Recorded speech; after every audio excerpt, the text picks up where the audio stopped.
Well, good afternoon, everyone. It's my great pleasure to welcome you here this afternoon. My name is Michelle Dillon, Dean of the College of Liberal Arts. We have a very special event this afternoon, our annual Lindberg Award Lecture. So thank you very much for your presence. It is our great good fortune that this year's winner is Dr. Lucy Salyer, Professor of History, who is and has been for many years an outstanding teacher, scholar, and colleague in the College of Liberal Arts. Professor Salyer earned her PhD in jurisprudence and social policy at the University of California, Berkeley in 1989, and she joined the UNH History faculty the same year. She has been an impactful force ever since, in the classroom, in her research, and in service, where she has been vigorously engaged in helping students, the university, the profession, and the public at large understand the ever-relevant issues of law, immigration, and American social history. Professor Salyer is an excellent teacher. Undergraduate and graduate students alike give her glowing reviews, and her department colleagues say that students have flocked to her because of her devotion to their success and the career advice she imparts. The consensus is that, quote, Lucy sets a high bar, and her classrooms are places of deep scholarly engagement. As one student noted, Lucy modeled intellectual risk-taking.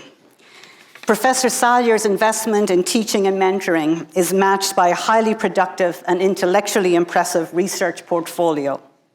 She is the author of two important books, Under the Starry Flag, How a Band of Irish Americans Joined the Fenian Revolt and Sparked a Crisis in Citizenship, was published by Harvard University Press in 2018. It subsequently won the Myrna Bernath Prize from the Society for Historians of American Foreign Relations.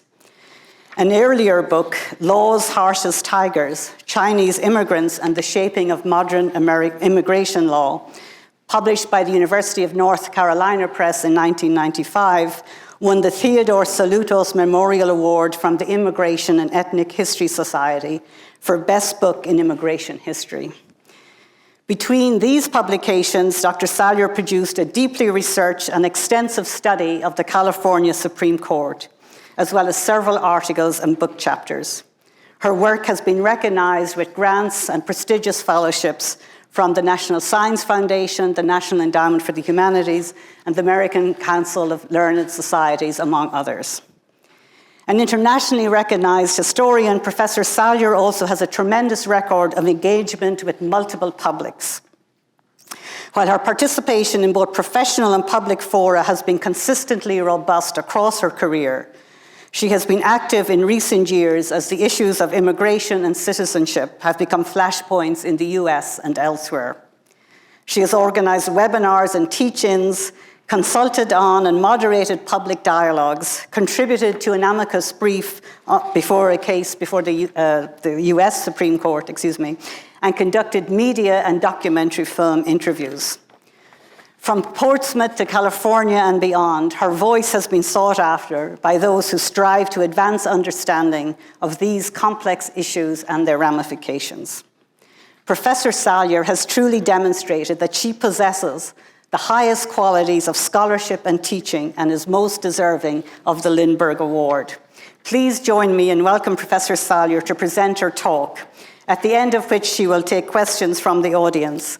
And when the proceedings here are over, I invite you to join us for the post-lecture reception in the Dean's Suite, just a couple of doors down. So thank you, Professor Salyer.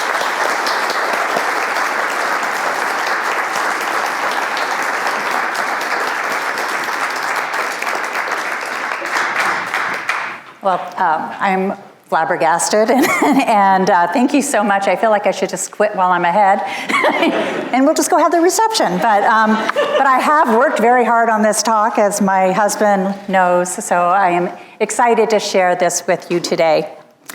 When I received the email message from Dean Dillon asking me to set up a time to chat, I immediately thought I had done something wrong. It wasn't the email. The email was perfectly pleasant, if mysterious. But as a minister's daughter, guilt is my go-to response. So I was stunned and deeply humbled to hear that I had been selected as last year's recipient of the Gary Lindberg Award. To have the esteem and support of one's colleagues is indeed the highest prize one could wish. I am very grateful to those who nominated me, to the awards committee, and to the dean for this terrific honor. I also want to thank my students who have taught me so much over the years. And I also want to thank my friends and especially my family for their incredible support. Okay, now before I start crying, I better get to the heart of it. So I'd like to take this opportunity today to reflect upon a key theme that has absorbed me over the past 30 plus years, as I have investigated the history of US immigration and citizenship policy. And that is the question of allegiance. In all of my work, I find that I am still circling around this question of how we define allegiance and why it matters in understanding American ideas of citizenship. In some ways today, I'll be thinking aloud as I'm trying to make connections between what I found with an eye to publishing a collection of essays on the topic. My major claim is this, that allegiance has been central to US conceptions of citizenship in both a cultural and a legal sense. But the meaning of the meaning of allegiance and its requirements have been unstable, shifting, and even contradictory. That allegiance is both a powerful and a murky concept has become clear to me as I've told family and friends that I was planning to give this lecture on the topic of allegiance. That's a great topic, they would respond. I'm always gratified by the response, but I'm always curious about why the topic resonates. Why do we find it so relevant today? And why have I spent my whole intellectual career studying it? And why haven't I nailed the concept yet? So, some background. I did not set out to study the history of allegiance, but I attribute that deep curiosity to a chance encounter or conversation with my father when I was a teenager, when he was cooking, uncharacteristically I should say, in our kitchen in Los Angeles. I was testing his loyalty to me. "What would you do if I committed a crime?" I asked him. "Would you turn me in?" My father handled this query with the same quick assurance and aplomb as when I asked him if Mary, Mother of Jesus, was really a virgin. My dad was a Navy chaplain, so he was accustomed to answering difficult questions. In this case, my father said, "Yes, I would turn you in, but I would also support you and stand by you through whatever happened next." Well, I have to say I was taken aback. I suppose that this was what we would call a teachable moment. What did I learn? That the law obviously had an incredible power if my father's allegiance to it was such that he would turn his precious only daughter over to the cops. I never doubted that my dad loved me.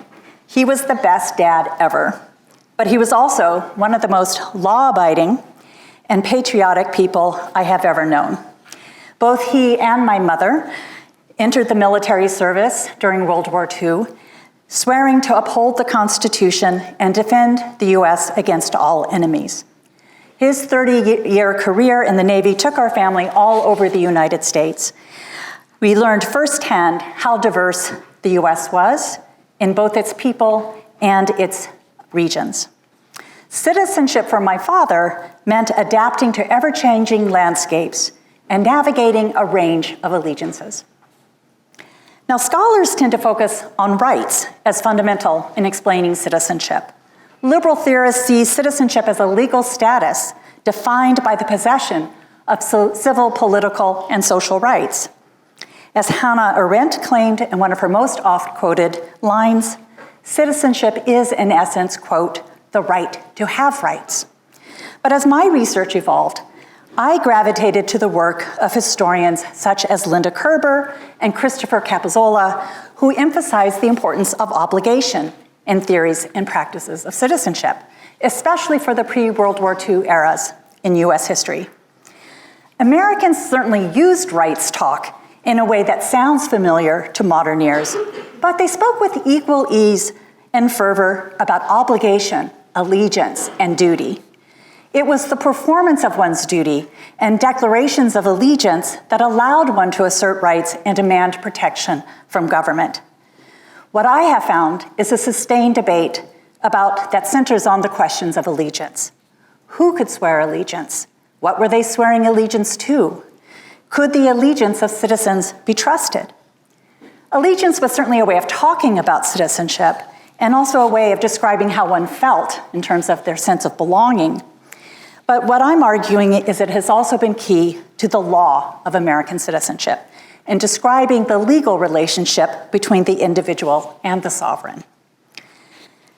American ideas about citizenship drew heavily on 17th century English law. In early modern England, allegiance defined one's political status and obligations. English judges in the 18th century defined political allegiance as, quote, the tie or the ligament which binds the subject to the king. Those born within the king's realm automatically owed the sovereign lifelong allegiance and obedience to his law. The king, in return, owed the subject his protection and the exercise of certain rights and privileges. The bond between subject and sovereign was described as intrinsic, as unchangeable. The subject's allegiance could not be, quote, could not be forfeited, canceled, or altered by any change of time, place, or circumstance, no matter where the subjects roamed or how many oaths of allegiance they swore to other sovereigns. And some, as the British like to put it, to the annoyance of Americans, once a subject, always a subject. The American Revolution made hash of the English doctrine of perpetual allegiance as American revolutionaries defiantly declared the natural right of individuals to choose their own sovereign. They turned themselves from subjects into citizens, and they based their new Republican government on the concept of volitional allegiance, citizenship by choice. And you can see that here in this painting. It actually dates from more the War of 1812 era, where you see the sailor and the slogan, "We owe allegiance to no crown." Americans based their new government on this concept, and they insisted that government rested on the consent of the people. Oaths of allegiance in this regime took on greater significance, perhaps especially because an individual's loyalty could not be assumed. Each individual, theoretically at least, had the natural right to decide whether to join up. The oath of renunciation and allegiance became the essential legal act that transformed aliens into citizens and bound the individual to the United States. And the naturalized citizen became the model for US citizenship, enacting and reaffirming the national dedication to volitional allegiance. But volitional allegiance, this idea that one could choose one's own political home, proved much more problematic and contested in practice. Many people have not been able to become American citizens simply because they wanted to. Most notably, one had to be white to become a naturalized American citizen, according to a law passed in Congress in 1790. That law would remain in effect until 1952. The racial requirement of whiteness would bar many, especially Asian immigrants, from American citizenship. For others, allegiance proved more compulsory than voluntary. For much of US history, women rarely became citizens by choice. Where they were born or whom they married most often determined their political status. Their marriage vows were seen as defining their primary allegiance as being to their husbands. Native Americans, as the brilliant work of Lila Teeters has revealed, also struggled with compulsory citizenship in their fight against the Indian Citizenship Act of 1924, which conferred universal citizenship on all indigenous peoples, whether they wanted it or not. So clearly the US never fully embraced the idea of voluntary allegiance, especially for those who are on the political or social margins of American society. But even those who were inside the charmed circle of citizenship encountered challenges to their membership. Just what type of allegiance was required? I suggest that much of this debate throughout US history has circled around how thin or thick allegiance could or must be, and over exactly what it meant to become an American. Birthright citizenship offers an example of thin allegiance. Most Americans gained, and continue today, most Americans gain their citizenship through their birth on American soil, their birth in the US. They don't have to swear an oath of allegiance. They don't have to do anything to earn their citizenship. They simply have to be born within the territorial jurisdiction of the US. Now, birthright citizenship had its limits in the US. In the infamous Dred Scott decision of 1857, the US Supreme Court ruled that African Americans, even if free, were not US citizens. But after the Civil War and emancipation, Congress took steps to reverse the Supreme Court's ruling and to guarantee universal citizenship to all people, universal citizenship in the 14th Amendment, which was adopted in 1868. The 14th Amendment declared, quote, all persons born or naturalized in the US and subject to the jurisdiction thereof are citizens. So theoretically, at least, the 14th Amendment places native-born and naturalized citizens on the same legal plane. Still, US law has always demanded thicker allegiance for naturalized citizens. Many US-born Americans believed that their birth in the United States made them somehow more American in outlook and allegiance. The framers of the Constitution debated for a long time about how long would it take foreigners to learn Republican ways and earn citizenship. They specified in the Constitution that only native-born citizens could become president of the US. Naturalization laws laid out baseline requirements for what was required to become a citizen.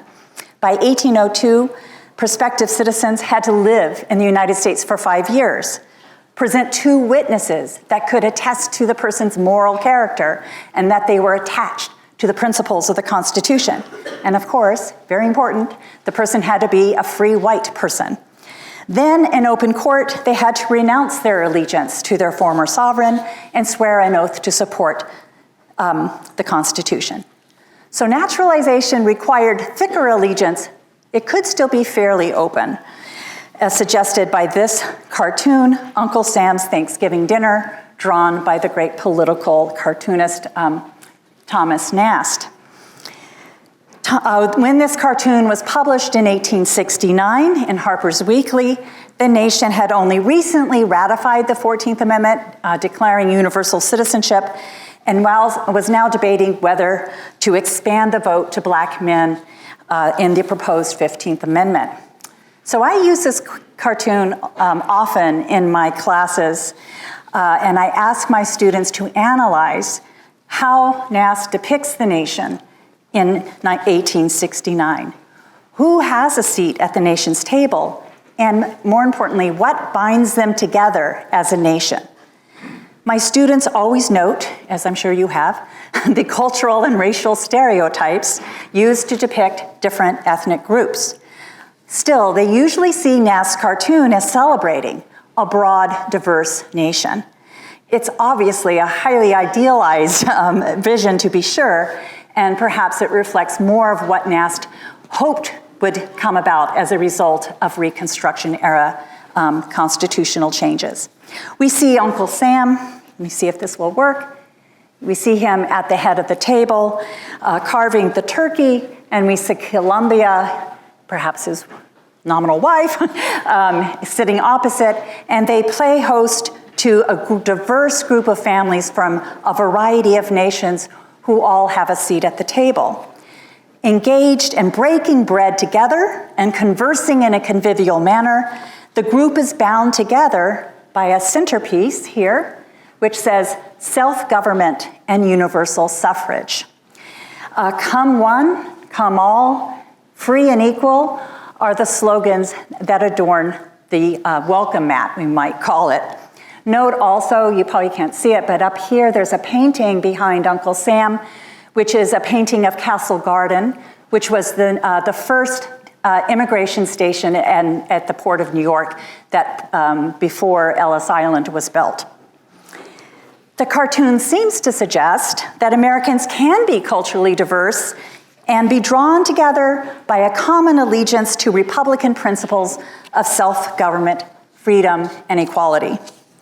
Yet, adherence to common political principles did not satisfy all Americans who doubted the allegiance of newcomers, especially racial and ethnic others. Consider this cartoon, also called Uncle Sam's Thanksgiving Dinner, published almost a decade after the first one. This is by George Frederick Keller, and it was published in 1877 in a magazine called The Illustrated Wasp that was published in San Francisco. You might think WASP stands for White Anglo-Saxon Protestant, and it certainly, if you look at the content of this magazine, that would seem to be an apt title, but that was not actually why it was called the WASP. It was meant to reflect its stinging wit in commentary. Keller's cartoon clearly is playing off Nath's earlier cartoon, like a modern day meme. It delivers, however, quite a different message, depicting the diners as culturally different and disconnected.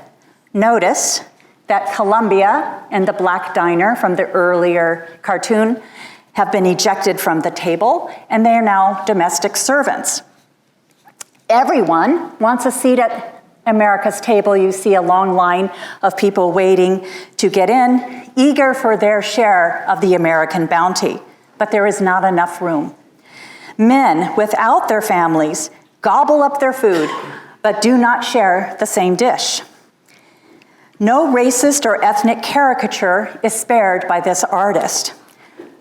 The Frenchman eats frog legs and drinks wine. The portly German spears sausages and guzzles beer. The Native American man crouches and gnaws on a leg of venison.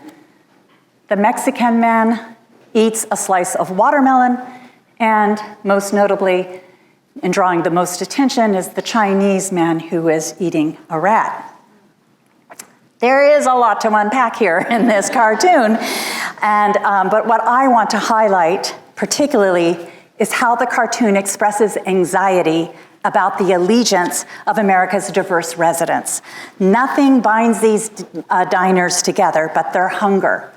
And they look like they're about to bolt after they've had their fill, having no families to root them.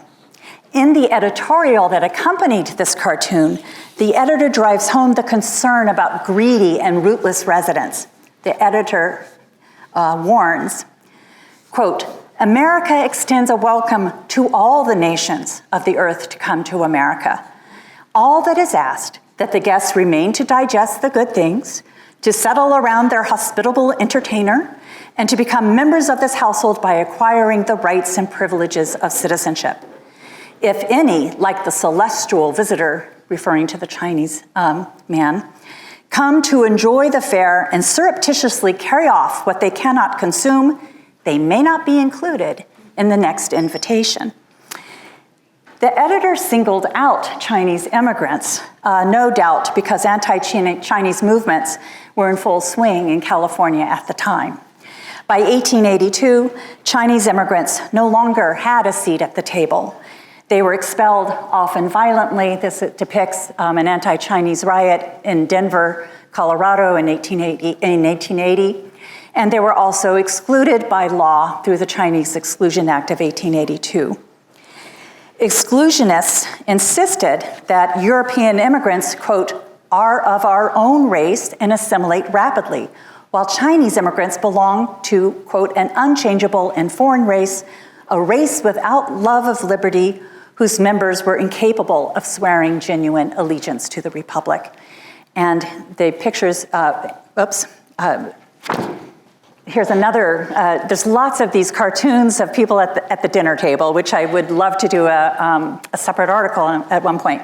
So here we have another scene at the table, but Columbia is now barring the Chinese immigrant from the table, and we have this vision of the white family as ghost-like and as starving and in danger of being starved out by Chinese immigrants. Yet, when the United States, so the Chinese were excluded based on these kinds of arguments, all Asian immigrants would be excluded from the United States by 1924, a ban that would not be lifted until 1943. The US government was not satisfied to stop there. The Department of Justice pushed further to challenge the citizenship of children born in the United States to Chinese American children. The US attorney argued that these Chinese American children were not, quote, subject to the jurisdiction of the United States as required under the 14th Amendment. Though born on American soil, the US attorney argued, quote, they remain Chinese from their very birth in all respects, just as though they had been born and reared in China. They inherit the same prejudices, the same customs, habits, and methods of their ancestors. The Supreme Court balked at this argument in 1898 in the case of Wong Kim Ark. It refused to make a racial or cultural exception to birthright citizenship, declaring that all born in the US were citizens. Government officials bowed grudgingly to the court's decision, but nonetheless often referred to Asian Americans born in the US as technical or accidental citizens. And it's that kind of reasoning which allowed the internment of Japanese Americans who were born in this country and their parents in internment camps on the grounds that their so-called racial strains remain undiluted even in the second or third generation. Chinese were not the only immigrants whose allegiance was in doubt in the minds of old comers. Foreign-born in the minds of old comers, they worried that the foreign-born remained tied to their native lands. Foreign-born Americans didn't see why they had to choose only one country to love. The American Irish nationalist, John Warren, remembered his own naturalization in Boston as transformative. He would describe it as removing the shackles of English slavery and adorning him with the insignia of freeman. Warren declared proudly in 1867, "I am an American citizen." But in his next breath, he proudly proclaimed, "I am also an unmitigated Irishman, and I love every blade of grass that grows on Irish soil." And this idea of blended identities is captured well in this illustration that mixes American and Irish symbols. German Americans in the 19th century created vibrant American communities tied together by common German language and heritage. Many embraced the well-known saying, "I love Germany as my mother, America is my bride." But by the late 19th century, the US government increasingly viewed the immigrants' home countries as meddlesome mother-in-laws and wanted immigrants to cut the apron strings to their native lands. So a persistent shadow of suspicion hung over foreign-born Americans. Could individuals have multiple allegiances, or must citizens be monogamous? They use this kind of language a lot. Was citizenship more like a marriage of love, just demanding one's exclusive love? Or was it more akin to a partnership, an agreement entered into for the mutual benefit of both parties? Citizenship was often strategic and transactional, a good bargain for both the government and the individual. The US championed the inherent natural right to migrate and to change one's citizenship, in part because it made good sense for the nation's growth. The nation needed people to work in its factories and fields, to serve in its military. This is an example of mass naturalizations of soldiers in World War I. Within 2 years, the US naturalized almost 250,000 foreign-born men so they could ship them off to Europe. So they needed men to serve in the military. They needed women and men to help reproduce and create new citizens. So the government used liberal naturalization policies to entice white immigrants and to incorporate them quickly into a growing nation. Immigrants, in turn, sought citizenship to improve their economic and political opportunities and to gain US protection from foreign sovereigns. US-born Americans also used citizenship strategically. They would switch their allegiance with relative ease and little compunction. Perhaps one of the most interesting examples is when the future president, Andrew Jackson, swore allegiance to the King of Spain in 1789 so he could live and do business in Natchez, which was then a Spanish territory. So throughout the 19th century, critics raised the alarm about the thin ties that bound citizens to the nation, and they warned about the dangers of divided and multiple allegiances.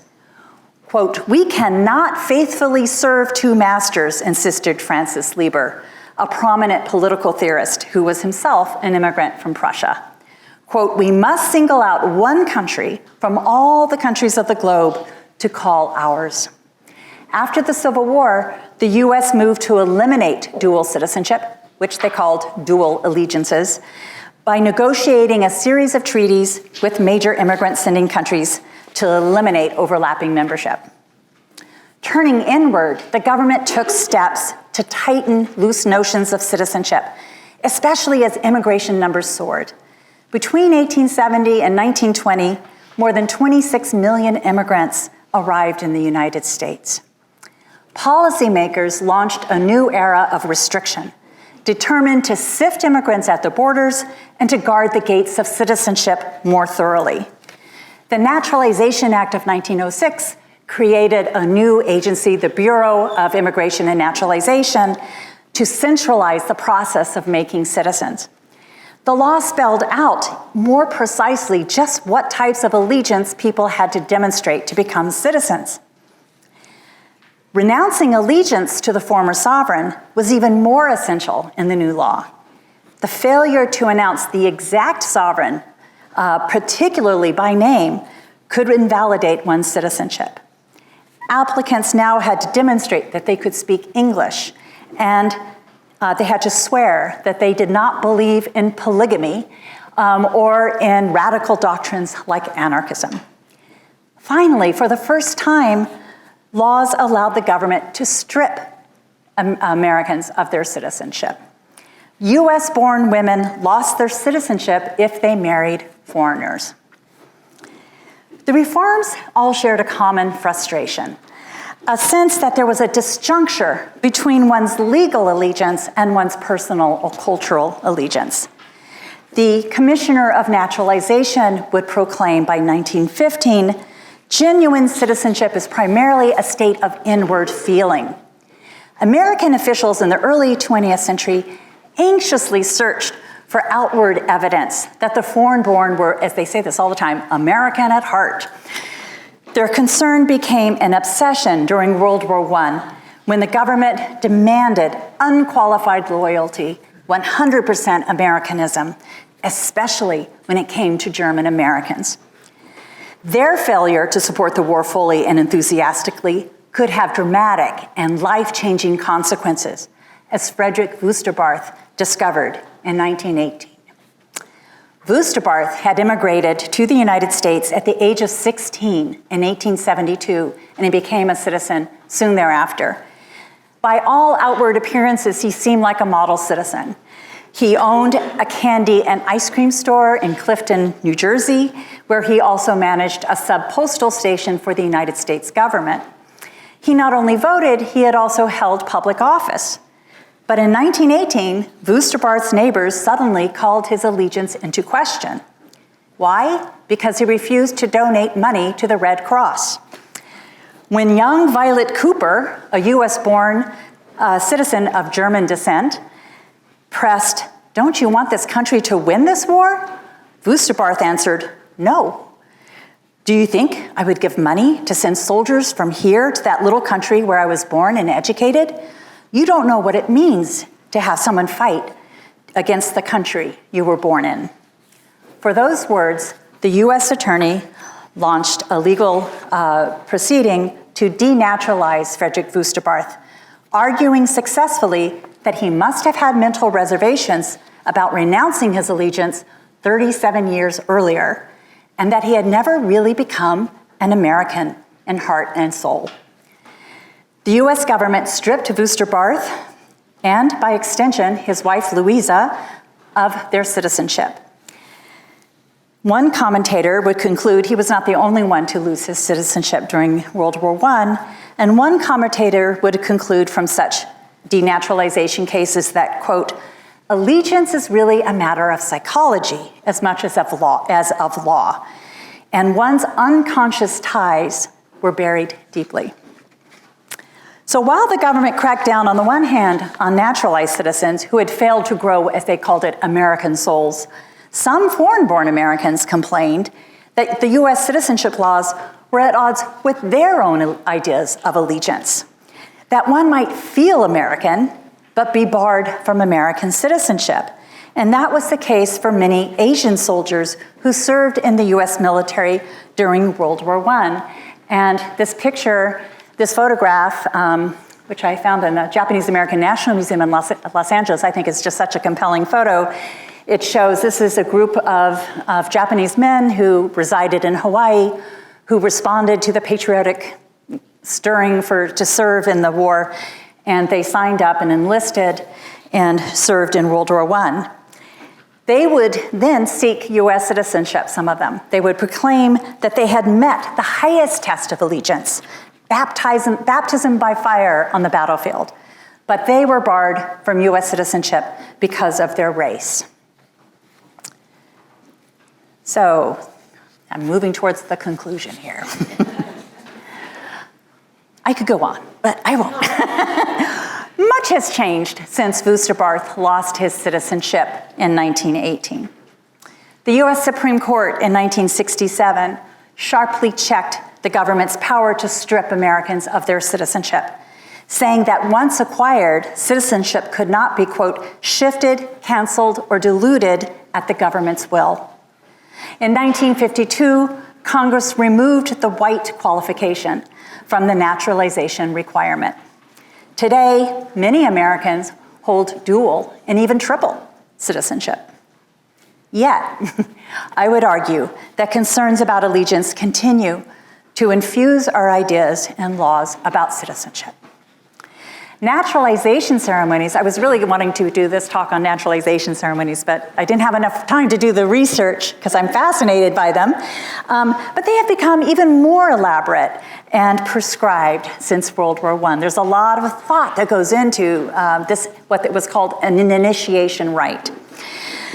Debates continue over who is worthy of citizenship, as seen in recent attempts to deny birthright citizenship to children of undocumented residents of the United States, reviving controversies that the Supreme Court presumably put to rest in 1898. Historian May Nye, and she'll be coming to talk to us in April, so I encourage you to come see her, she warns that Muslims have become the new Chinese, a suspect group viewed as dangerous and as incapable of assimilation. Critics of US citizenship policy continue to argue that there is a disconnect between legal and personal allegiance.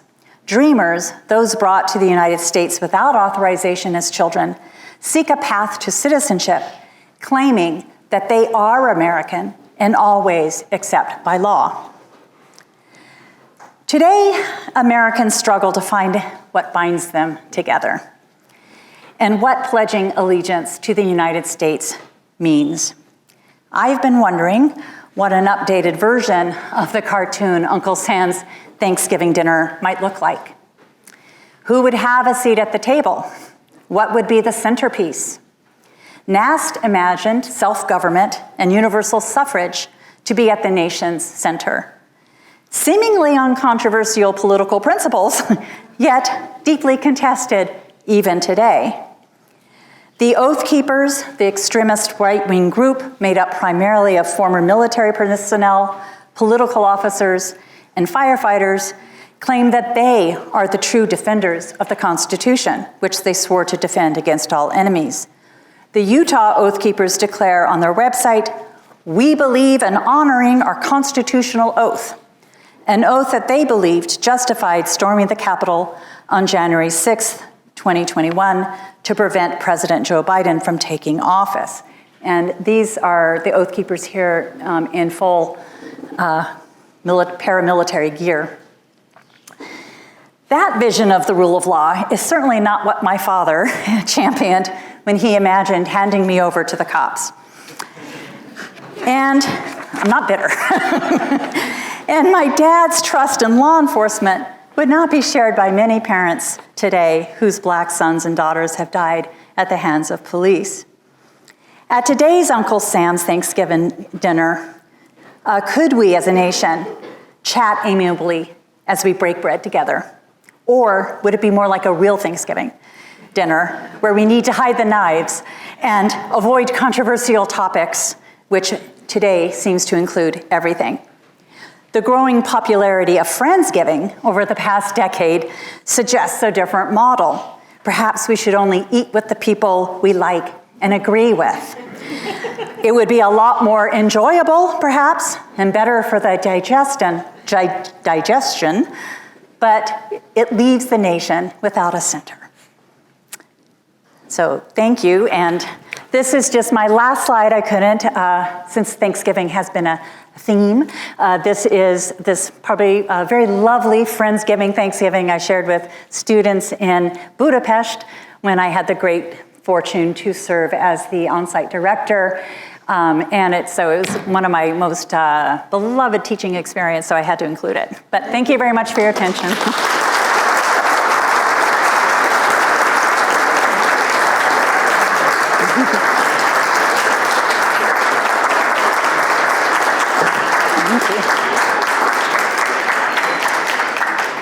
So thank you very much, Professor Salyer. Now she will take, this is excellent, of course. Thank you. No surprise, excellent. And so now I'll let you moderate the questions yourself. You'll take sure, them, thank you. Please go ahead. There you are, Professor. So what happens to someone like Fred Bustermark after his citizenship taken away? Did he leave the country? It's a really good question. I don't know. And I tried to find, he disappears from the record. What I could find out about him was, through our typical social history methods, looking at census records and naturalization records. So I was able to piece together part of his tale. He disappears. He would have then become an enemy alien. He could have faced internment. He could have been deported. And his wife, Louisa, of course, is also a tragic figure in this tale, since she is a citizen by virtue of his naturalization, and she will become now an alien because of his denaturalization. They did have a daughter who was born in the US, so unless she married a foreign person, then she at least would be able to hold on to her citizenship. So I wish I knew what happened. Yes? You said that a woman born in America when married a foreign man, that she would lose her citizenship. Does that apply to men? If a man married an alien woman, he would be able to keep his citizenship? No. No, men, it was the second part, if men married if an American-born man married a foreign woman, he would not lose his American citizenship. It was a time where citizenship was not only becoming more monogamous in the sense of you could only have one nationality, but also it was very much based on the man's nationality. So part of the 1907 Act that provided for women losing their citizenship was part of an international movement to eliminate dual citizenship. And so they said the man's citizenship is going to be the one that counts, just to make things easier. But it is very controversial. It's also, this happens as the women's suffrage movement is really gaining ground in the United States. And a very famous case is Ethel McKenzie, who had been very active in the California suffrage movement, and this was before the 19th Amendment was adopted, so she goes down to vote in San Francisco, and she had married a Scottish tenor with a beautiful voice, but he had the unfortunate problem of being Scottish. So she was turned away, saying, "You are no longer an American citizen, and therefore you cannot vote." She takes her case to the Supreme Court, and the Supreme Court says, "You made your choice. You said 'I do' to Gordon, and therefore you are no longer an American citizen." This will be a huge issue for suffragists. Once they get the vote, they will make this a key target, and by 1922, the Cable Act will rescind that law partially, but not for women who marry men who are ineligible for citizenship, which meant non-white men.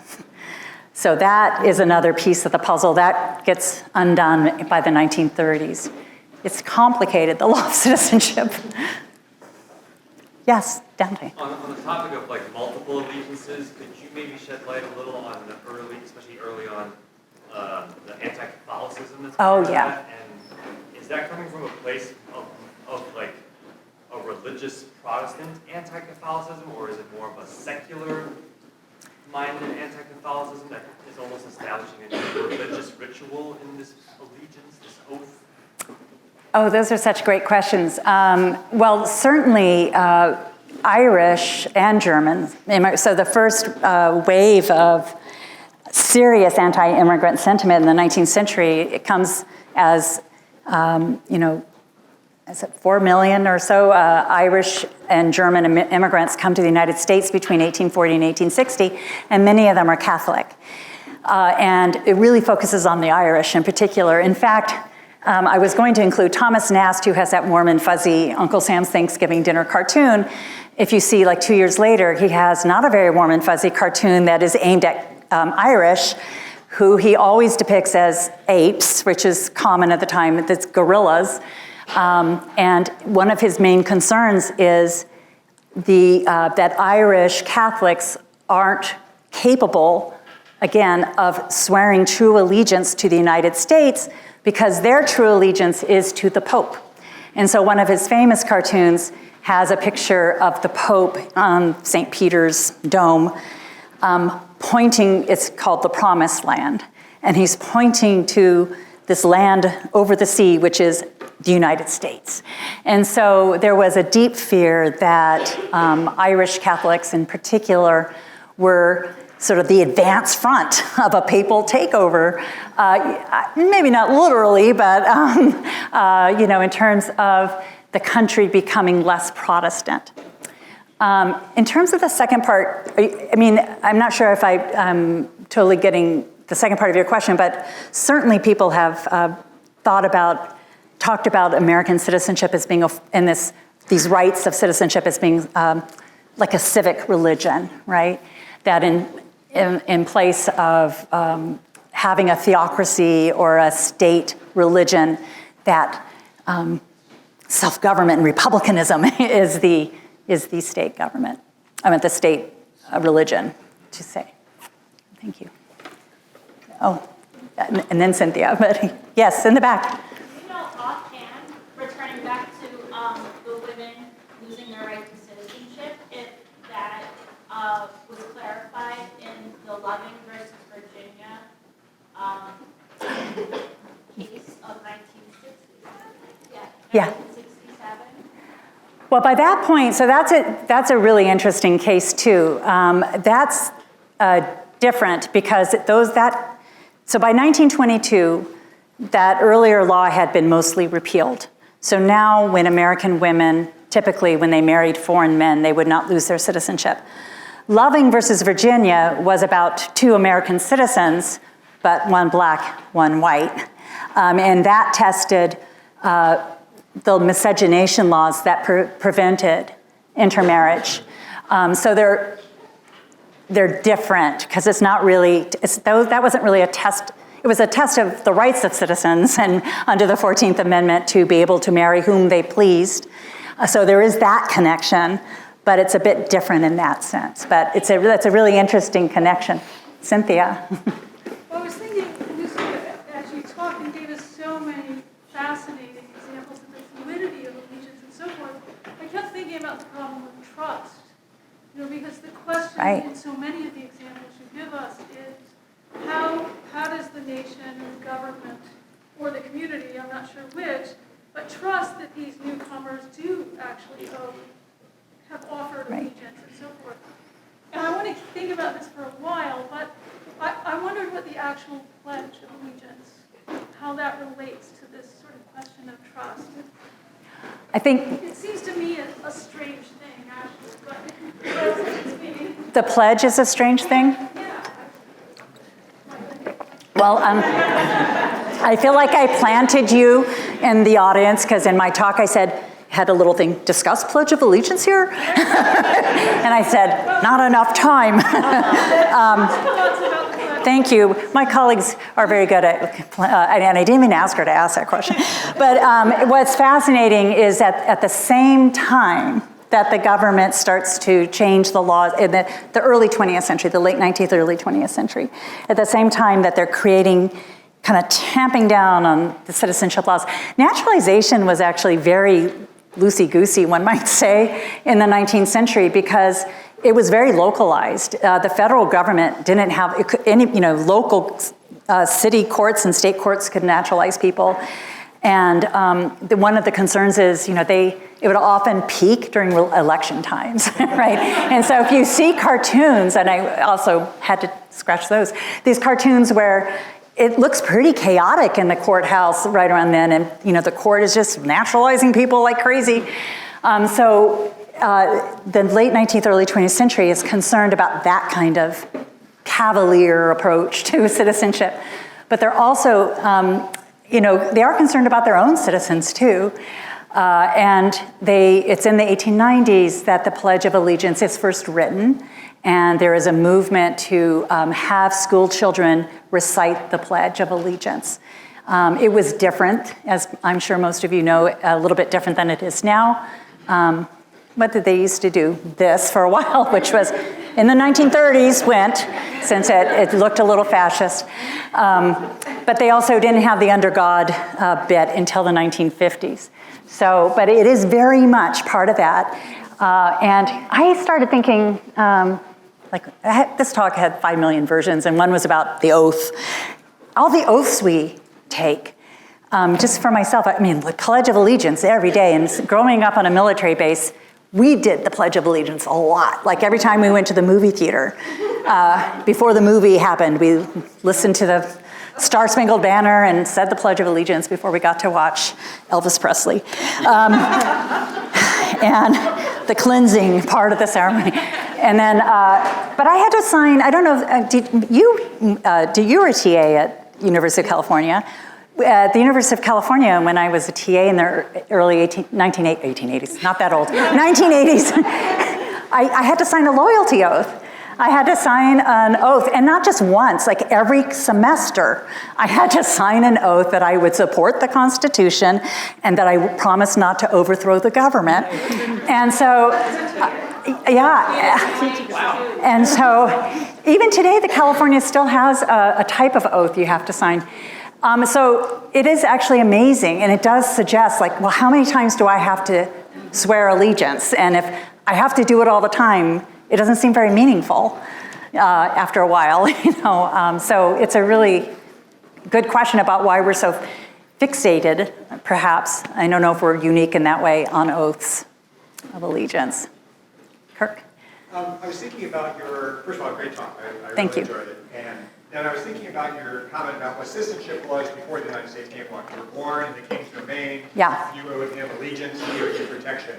It seems like birthright citizenship under the Constitution is very similar. It is. That your allegiance is to a set of ideals. Yes. So did they talk about that when they established the idea of birthright citizenship? Like this idea that we're actually going back to an older model of we owe you allegiance, but we also don't get protection from this constitutional system? Yes, and it is a direct borrowing from the law of the soil or jus soli, right? It was the Latin term. So it is, they very much take the common law definition of allegiance, which is based upon birth in the realm, and they just kind of quietly say, yeah, we're going to just keep doing that. So it's always been a bit of a tension there, right? Because the U.S. bases its idea of allegiance so much on consent and volition and having an act of will, right? Willfully agreeing.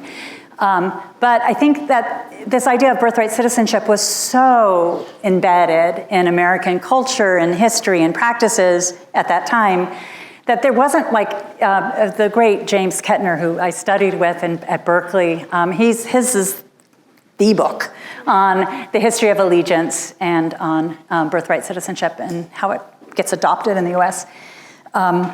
He says, people, they didn't really feel like they had to talk about it.